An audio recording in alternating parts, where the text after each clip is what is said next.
Hey, what's up? This is Mike from Purple Sky Blues. Thanks for joining me again on another YouTube video. Today I'm going to take a few minutes and tell you about myself so you understand why I'm here.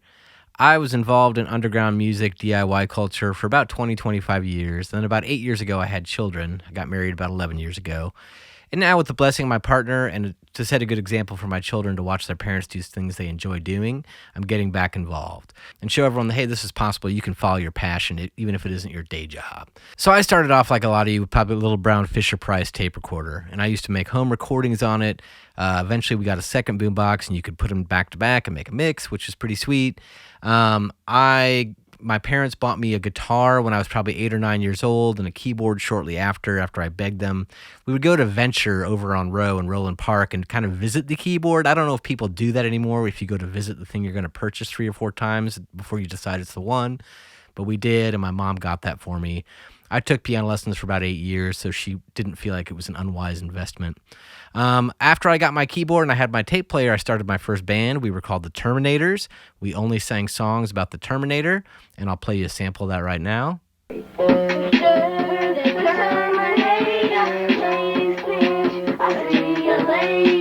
Killer shit. So around the age of 9, I saw the movie La Bamba, and that motivated me and inspired me to become a rock star like Richie Valens. So I would start pantomiming along to songs off the radio and dubbing it onto tapes in my room. I'd make my parents come up and pay a quarter to watch me jump around. And then in about 7th grade, we started our real pretend band called the Broken Crowns. That morphed into a solo project for me called Tequila Worms, where I would cover Spin Doctors songs. Here's a sample of that.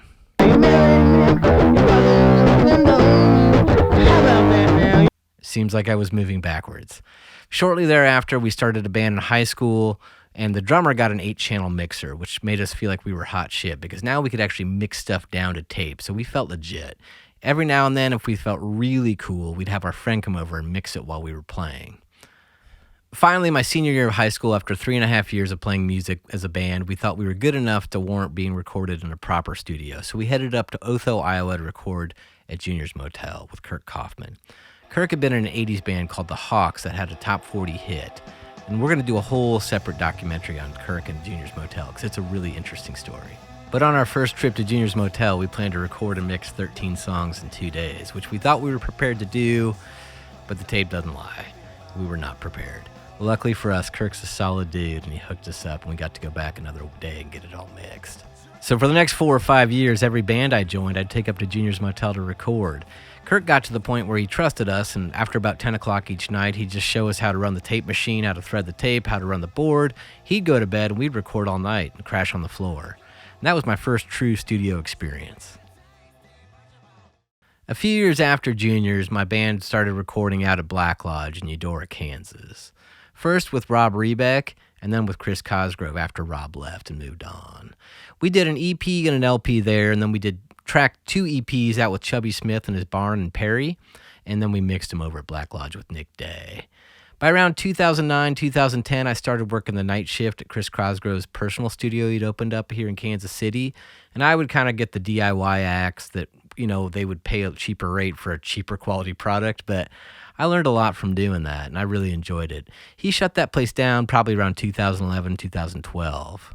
So at the same time that I was working out at Cosgrove's, I had a day job as a stagehand and an audio engineer.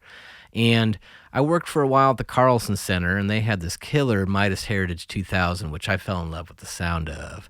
And we would use it primarily for monitors at that point. What I found was I didn't necessarily like being on the stage in front of the audience, but I liked being part of the production.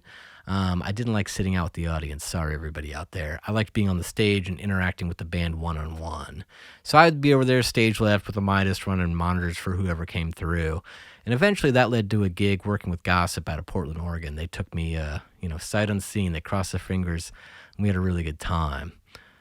Shortly after that, I did what would be my final recording project with my band Bloodbirds. We recorded 15 or 16 songs in the summer of 2013, and then my son Blue was born in 2014.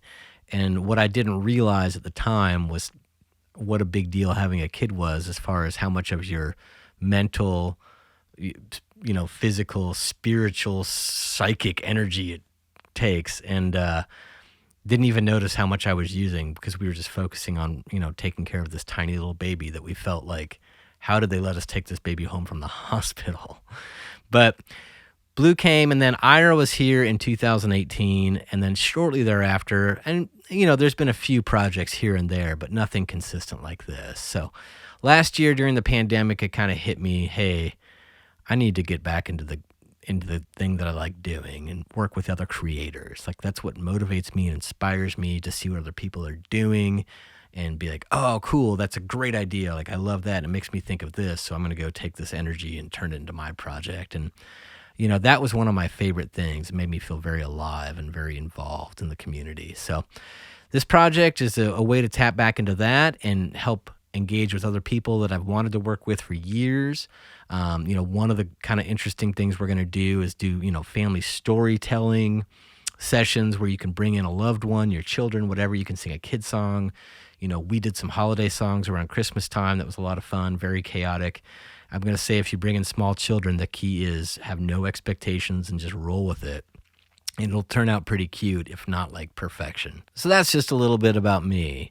So hit me up if you're interested in working together. I'll do whatever project we have to record. We have this limited video capability, but we have some pretty good audio equipment. And I'll put the email down below. It's just purpleskyblueskc@gmail.com. Thanks for watching.